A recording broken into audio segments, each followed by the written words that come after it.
Esto es de Alaska, que es la gran zona que también tiene petróleo en Estados Unidos. Que ahora, todos estos incrementos de energéticos, un vínculo completamente ligado a la riqueza alimentaria y un incremento en el costo energético de todos los bienes que estamos sacando, desde que cobre, o sea, todos los bienes que necesitamos. El costo que, digo, el cálculo que hizo GMO es en base a más de 30, es el índice en base a 30 bienes naturales, recursos naturales, que están incrementando en precio, pero descomunalmente. Ahora, ¿qué nos lleva esto así como futuro? Se acabó el periodo de incremento de riqueza. Lo que hay es lo que ves, lo que hay es simplemente hay que ver de repartirlo mejor. Ya no puedes en verdad enriquecerte. Entonces, tiene que haber un cambio profundo de políticas.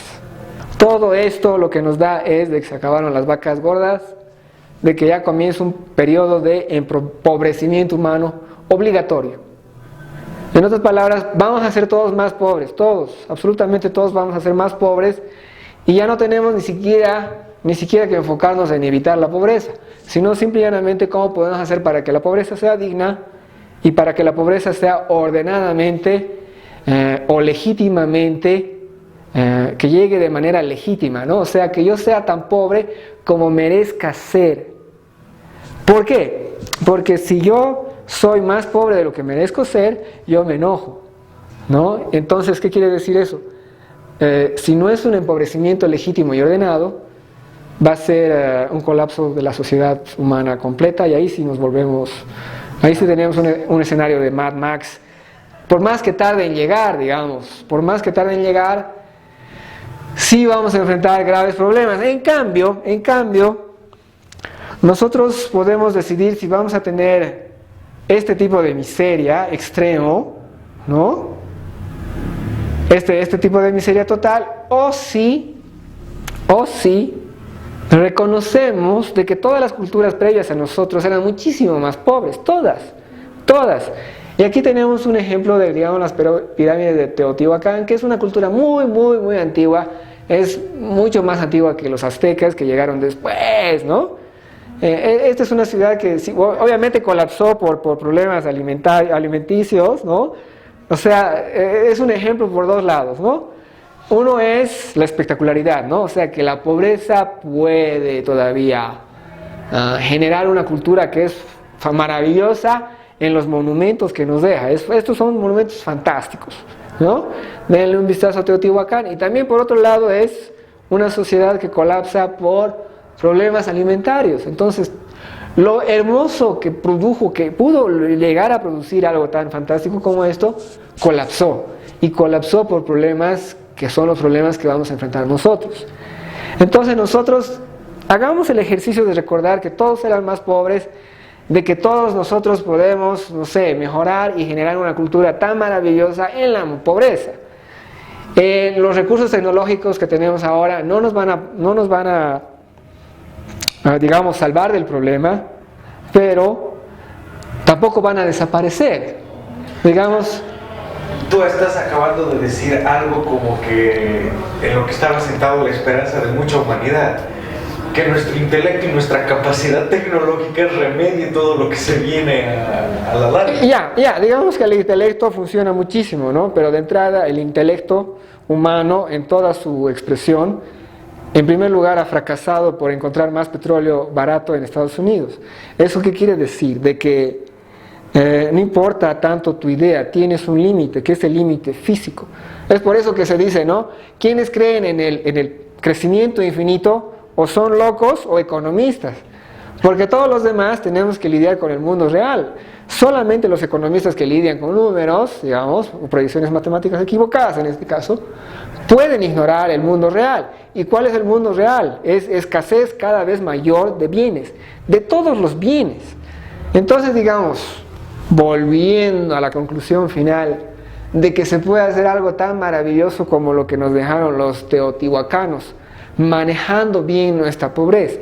Nuestra pobreza puede llegar a ser muy sostenible, porque el límite que se necesita de energético para mantener una sociedad moderna aceptablemente dicen que es 1.7.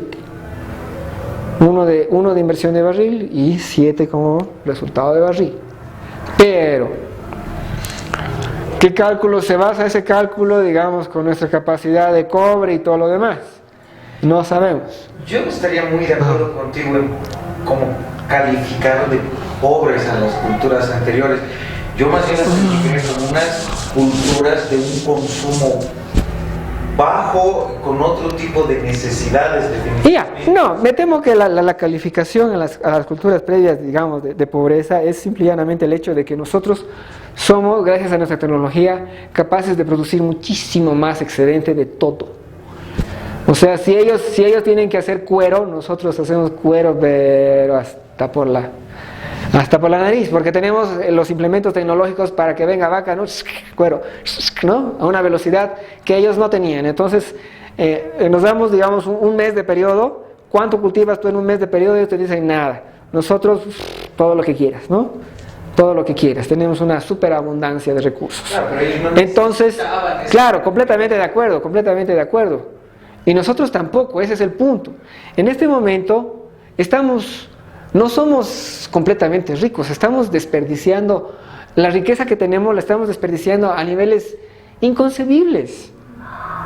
No es que estemos gozando de un exceso de bienes, también lo estamos haciendo, pero somos sobre todo botarates. ¿A qué me refiero? Nadie necesita. Generamos basura en ingentes cantidades, porque digamos, tú tienes un auto, al año te compras el auto nuevo, pero ¿acaso se necesita eso? Obviamente, digamos, en un país como Bolivia, que es sumamente tercermundista, nuestro consumo no puede reflejar, no tenemos la capacidad económica para reflejar el desperdicio de otros países, pero en otros países el desperdicio es increíble, solo hay que ver los restos de desperdicios electrónicos, ¿no? Entonces, todo eso que debería aprovecharse de otra manera, no lo estamos nosotros aprovechando, y nosotros deberíamos aprovechar estos años que tenemos un poco de margen de maniobra para ir cambiando eso. Digamos, lo que tenemos que hacer es cambiar nuestro paradigma. No podemos gastar tanto. Todo lo que tenemos que gastar, tenemos que ver de que dure.